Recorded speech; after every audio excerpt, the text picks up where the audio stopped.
Fala, confeiteiros, eu sou o Gabs e no vídeo de hoje, nesse nosso clima natalino, a gente vai preparar uma receita também clássica de Natal, dessa vez um clássico americano, que eu particularmente adoro muito e eu resolvi fazer hoje pra gente porque é uma receita que a gente não costuma ver muito e é bem gostosa e remete a um doce nosso típico brasileiro. A gente vai fazer uma torta doce de abóbora. Jack Frost nipping at your nose, so I'm offering this simple phrase. Essa torta de abóbora que a gente vai fazer hoje é uma torta típica americana, comida aí geralmente nas festas de fim de ano, mas ela é mais tradicional no Thanksgiving, que é o dia de ação de graça deles, que foi agora no fim de novembro, do que do Natal. Mas é uma torta assim de fim de ano e eu vou mostrar para vocês como ela é feita. Ela é muito simples e ela remete um pouco ao nosso doce de abóbora, só que em formato de torta. Então a gente tem uma massa, um recheio de abóbora, tem umas especiarias e ela pode ser servida com um creme chantilly batido na hora, que fica uma delícia. Vamos começar falando agora da massa. A massa vão 4 ingredientes. É uma massa de torta, como eu já fiz aqui anteriormente no canal. Eu fiz uma massa parecida com essa para fazer a tarte tatin. Mas essa massa tem algumas diferençazinhas e eu vou falar para vocês agora como ela é feita. O primeiro ingrediente da torta é a farinha de trigo. E a farinha de trigo nessa massa vem para trazer estrutura e é a parte crocante da nossa receita, já que a massa, a farinha ajuda nesse sentido, porque aqui a farinha ela não vai passar pelo processo de desenvolvimento do glúten, muito pelo contrário. Então, farinha aqui, farinha de trigo, para dar estrutura, que vai também ajudar no fator da crocância da massa, que traz essa brincadeira de texturas na receita. O segundo ingrediente da massa é a manteiga gelada em cubos, sem sal, porque a gente vai colocar uma pitadinha de sal aqui na farinha, mas se a manteiga for com sal, você tira o sal da receita e usa a manteiga com sal, não tem problema nenhum. A manteiga com sal pode ser que deixe a massa um pouquinho mais salgada, mas isso não pode ser considerado um defeito, já que nessa receita a gente pode considerar isso um contraponto ao sabor do recheio mais doce e úmido. Uma massa um pouco mais salgadinha e crocante não teria problema nenhum também. A manteiga nessa receita vai trazer a parte da gordura e ajudar na impermeabilização da farinha de trigo que vai nessa receita, para que não haja o desenvolvimento do glúten e, portanto, a massa, em vez de ficar dura, ela seja quebradiça e crocante e amanteigada, porque essa é uma massa amanteigada de torta ou de biscoito. O terceiro ingrediente que a gente vai usar é o açúcar refinado. O açúcar refinado hoje vai entrar numa quantidade bem menor daquela que eu utilizei para fazer a massa da tarte tatin, por exemplo. E ele traz aqui a doçura da massa e ele ajuda também a dar cor para a nossa massa, visto que quando ela asse, o açúcar da massa carameliza e ganha aquela cor, trazendo também sabor. A gente tem que assar a massa um pouquinho mais do que a gente acha que deveria, principalmente massa de torta. Geralmente a gente vê massas de torta bem branquinhas, a gente poderia assar ela um pouquinho mais, ela ganha um pouquinho mais de cor e um pouquinho mais de sabor também. E o último ingrediente da nossa massa aqui hoje é a água. Geralmente a gente faz a massa da torta, uma massa de torta, uma massa de biscoito, de cookie com ovos, mas os ovos, como eu sempre digo, uma receita de massa de torta ou biscoito, ela entra para dar umidade e é essa função que a água vai trazer aqui para a gente hoje. A água vai ser um ingrediente que unifica todos os outros, dando liga, mas a gente não quer que isso seja em muita quantidade e também não quer que essa água desenvolva e ative o glúten da nossa massa para que a nossa massa não fique pesada. Para isso, o modo de preparo que a gente vai utilizar para essa massa é muito importante e deve ser seguido à risca. A primeira coisa que a gente vai fazer é colocar no bowl a farinha com a pitada de sal e adicionar toda a manteiga picadinha em cubos. E aí com a ponta dos dedos a gente vai mexendo essa farinha com manteiga para que essa mistura se transforme numa farofinha amarelada e aí a manteiga impermeabilize os grãos da farinha de trigo para que a hora que a gente jogue a água no final, a água não consiga entrar em contato tão facilmente com a farinha de trigo e isso impede que a farinha de trigo se desenvolva e fique elástica e firme e estruturada, porque a gente não quer isso, a gente quer uma massa que seja seca, amanteigada e quebradiça, e para isso a gente precisa tomar esse cuidado. Essa água, se for em temperatura de geladeira, ajuda também um pouquinho a dar essa segurada na farinha de trigo, porque a manteiga não vai derreter tão fácil e a água não vai conseguir entrar em contato com essa farinha. Feito essa farofa de manteiga e farinha de trigo, a gente adiciona o açúcar refinado, dá uma leve misturada e aí por último a gente adiciona a água e a gente vai se preocupar só em ligar esses ingredientes, a gente não vai sovar muito. Pode perceber que a minha massa nem é tão homogênea assim, tá? Eu nem tô me preocupando muito em deixar ela muito homogênea porque eu não quero sovar muito essa massa. Quero que essa massa seja uma massa quebradiça, que não tenha aquela elasticidade de uma massa de pão, uma massa de macarrão, por exemplo. Eu não quero isso, a gente não vai ter se a gente não sovar. Se você sovar muito essa massa, ou se essa massa estiver muito molenga, a manteiga estiver muito quente, o tempo estiver muito quente, isso começar a ficar muito mole, você corre o risco dessa massa ficar mais dura e a gente não quer isso. A hora que você terminar de ligar os ingredientes, coloca ele num bowl e leva para a geladeira por mais ou menos uns 20 minutinhos para dar uma descansada e a massa ficar, não perder o gelo da manteiga. Se você deixar em temperatura ambiente, a manteiga vai começando a ficar mais amolecida, principalmente se o tempo estiver muito quente. Então a gente leva uns 20 minutinhos para a geladeira e aí a gente pode começar a preparar o recheio da nossa massa. Para o recheio, a gente vai usar, claro, obviamente, o ingrediente principal, a abóbora. E nesse caso, tradicionalmente, essa receita é feita com abóbora moranga. Mas você pode utilizar outro tipo de abóbora. O que vai mudar se você mudar o tipo da abóbora é a textura que o seu recheio vai ficar. Porque algumas abóboras são mais fibrosas do que outras. Neste caso, essa abóbora moranga, ela deixa o creme um pouco mais com cara de creme, com uma textura de creme e não tão desfiando quanto outras abóboras que são ótimas também para fazer aquele doce de abóbora que fica desfiando e tal, e eu adoro. Mas para esse caso estou usando a moranga, mas você pode substituir, não tem problema, o que vai mudar é a textura final. A abóbora moranga fica mais cremosa, pastosa e na hora que você corta a torta depois de pronto, fica com uma textura mais homogênea. Por isso que a gente vai utilizar essa abóbora aqui hoje. Vamos utilizar também açúcar refinado. O açúcar refinado nessa receita vai trazer justamente a doçura e ajuda também a dar volume. E a hora que a gente cozinhar esse recheio, ele vai caramelizar e dar sabor também. Poderia ser utilizado para adoçar essa torta um pouco de açúcar mascavo também, ajuda a dar mais sabor, porque o açúcar mascavo é menos refinado. E até mesmo utilizar um pouco de mel. Aí é só você substituir, tirar uma parte do açúcar, colocar o do outro açúcar ou colocar mel. Dá para colocar algum xarope também, que tem algum sabor que você goste. Isso pode ser dosado de acordo com o seu gosto, lembrando sempre de você substituir a quantidade original de açúcar pelas os outros agentes de doçura, digamos assim, que você vai colocar para que a torta não fique muito doce. Lembrando que essa torta é uma torta que não é muito doce. Se você quiser aumentar a quantidade de açúcar da receita, não tem problema, você pode aumentar, porque essa é uma torta com um sabor mais suave. O próximo ingrediente que a gente vai utilizar aqui são ovos. A gente vai utilizar ovos inteiros nessa receita, porque os ovos vão ajudar a dar consistência ao recheio a hora que ele for assar.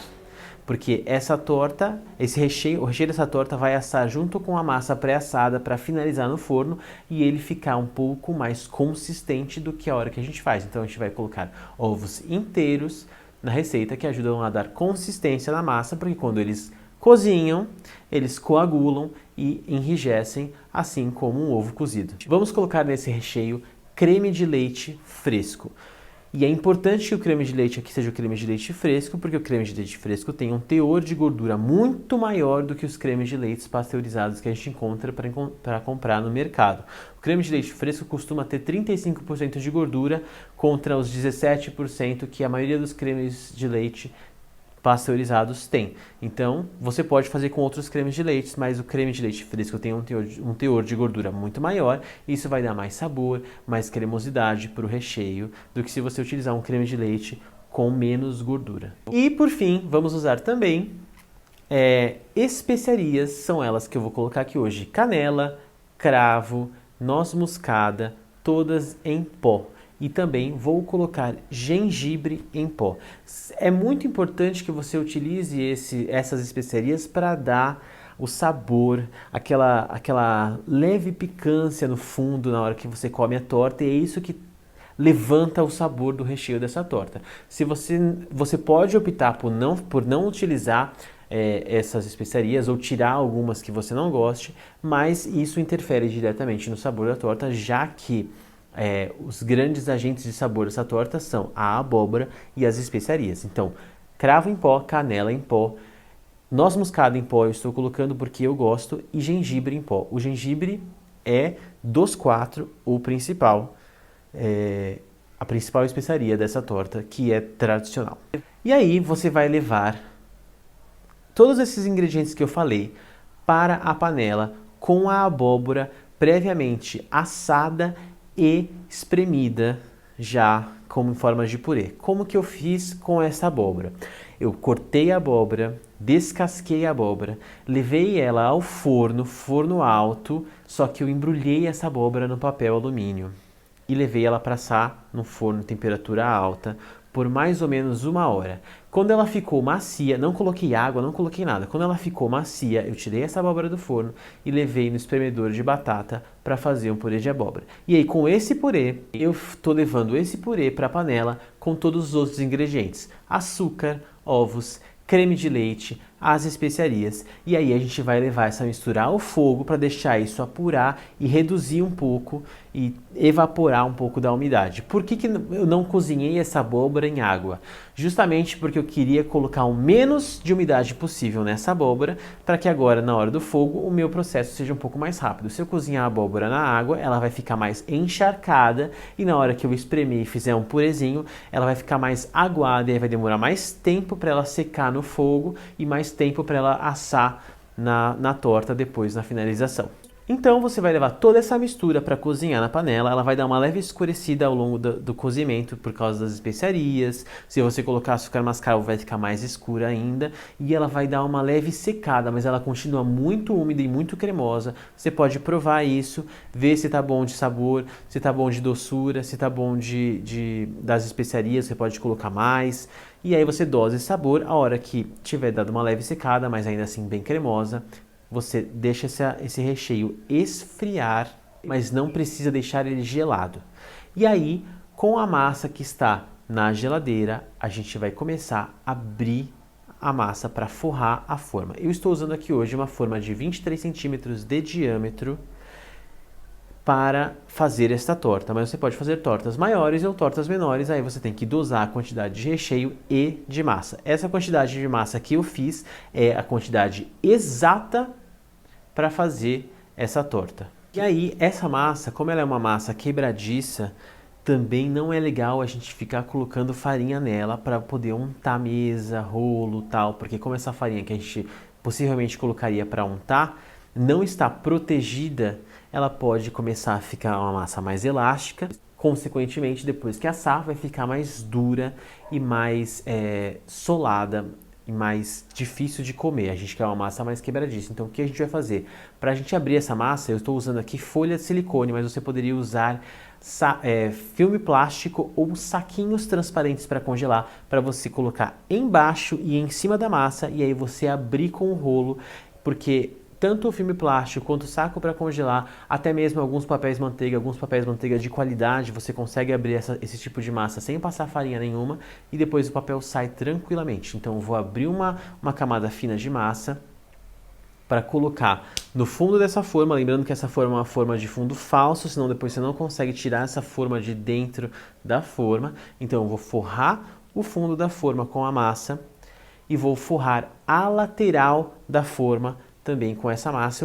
Estou abrindo em tiras, eu corto as tiras e disponho na forma. A forma você não precisa untar com nada, nem passar nada nela, porque essa massa é tão amanteigada que depois que ela assa, ela mesma se solta sozinha da forma, sem problema nenhum. E aí, quando você forrar a forma inteira, você faz alguns cortes no fundo da forma, para que depois, a hora que você for assar, fazer o processo de pré-assar a massa, o fundo da sua massa não crie bolhas, porque quando você assa aquela massa, forma vapor embaixo da massa e aí começa a crescer umas bolhas de ar ali. Se você fizer uns furinhos com garfo, com faca, aí esse vapor tem espaço para sair e você fica com a massa lisinha no fundo. Só que antes de você levar essa massa que está na forma já, com a forma forrada para assar, você vai levar essa forma para o freezer e vai deixar ela no freezer por pelo menos 1 hora. Essa massa tem que ficar muito, muito dura. Por que a gente vai fazer isso? Porque como essa é uma massa muito amanteigada, quando ela entrar em contato com o calor dentro do forno, se essa massa estiver mole, recém-manuseada, o que vai acontecer? A manteiga da massa vai começar a derreter antes da farinha de trigo cozinhar e dar estrutura. E aí, quando isso acontece, a lateral da nossa massa começa a literalmente derreter e abaixar, e a gente perde a altura da massa, que a gente nesse caso precisa muito, porque a gente quer preencher toda a cavidade com o recheio. E aí só depois a farinha cozinha, e aí o que acontece? A massa fica com a lateral super baixinha, super grossa, porque a manteiga derreteu e só depois a farinha cozinhou. Então a gente vai levar essa massa que está na forma pro freezer para ela praticamente congelar, vai ficar muito dura mesmo, e aí a gente vai deixar isso mais ou menos 1 hora. Quando tiver passado meia hora, você liga o forno na temperatura máxima que você conseguir, para que dali meia hora, quando essa torta entrar no forno, ela entre com o forno já bem aquecido e bem forte e a massa super congelada. A hora que a gente colocar essa massa no forno, a farinha de trigo vai conseguir cozinhar antes da manteiga derreter, e aí a hora que a manteiga chegar na temperatura do forno que está quente, a farinha já vai ter cozinhado e a lateral da sua torta não vai ter descido. Então, forno super quente, a massa super congelada, você coloca essa massa para pré-assar, ela vai pré-assar, a hora que ela tá super branquinha ainda, mas já tá com cara de pré-assada, você consegue pôr o dedo, ela não tá mole, você vai tirar essa massa do forno, colocar o recheio que você já tinha preparado, preencher a torta até o topo e voltar a massa para o forno até o recheio formar uma crostinha e ficar levemente dourado, a massa bem mais assada, bem amarronzada. E aí sim, quando a massa chegar nesse ponto, a gente vai tirar a torta do forno e aí sim deixar esfriar. Essa torta, ela é mais gostosa de ser comida gelada do que quente. E quanto mais tempo passa, uns 2, 3 dias depois que você já fez, ela fica mais saborosa, porque os sabores das especiarias apuram naquele recheio e ela fica mais saborosa. O corte dessa torta fica perfeito, o recheio fica cremoso, a massa ali embaixo levemente crocante, é uma combinação de sabores muito gostosa. Para servir essa torta, eu vou colocar para acompanhar um creme chantilly que eu bati com o creme de leite fresco e um pouquinho de açúcar refinado. O creme de leite fresco, nesse caso, para bater o chantilly, tem que estar muito, muito, muito, muito gelado. Eu costumo colocar ele no congelador a hora que eu vejo que ele está quase engrossando para congelar, e aí eu utilizo ele para bater o chantilly, que ele bate bem mais rápido e monta muito mais fácil. Cuidado se você for bater na batedeira, para você não bater demais e esse creme separar a gordura e o soro, e aí você não vai ter chantilly, você vai ter manteiga. Então você tem que bater o chantilly até ele ficar firme, porém ainda cremoso, e aí você pode servir esse creme de chantilly em cima da torta. É a combinação perfeita, o creme chantilly suave, o recheio da torta aromático e o crocante da massa que dá uma textura. Essa torta tradicionalíssima nos Estados Unidos, mas nada impede que a gente faça ela também aqui no Brasil, porque ela é muito gostosa. Eu espero que vocês tenham gostado desse vídeo. Se você gostou, se inscreve no canal, dá um like, divulga pra galera aí, a pessoal que você conhece que também mexe com confeitaria e gostaria de aprender a fazer esta receita. E nós nos vemos na semana que vem. Um beijo pra todo mundo e até o próximo vídeo.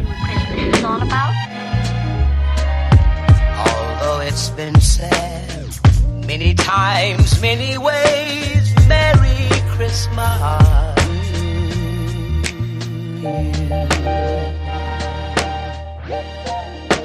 That's what Christmas is all about.